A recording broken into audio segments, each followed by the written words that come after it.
All right, so now that we've got her running, driving, and not overheating, I'd say future plans involve we probably we're gonna do some type of header. Not really fond of long tubes, but we're gonna do some type of header. Uh, Catless wide pipe. We're definitely gonna do Flowmaster 40 series muffler,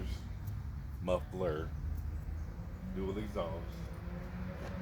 We got the front windshield, the back window, and all type of mirror to replace still. I want to do 22s this time. May go a little bit bigger.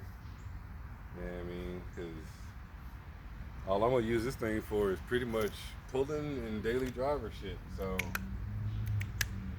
what I mean? Of course, some cosmetic shit, but I think I could build a good little hater herder. You know what I'm saying?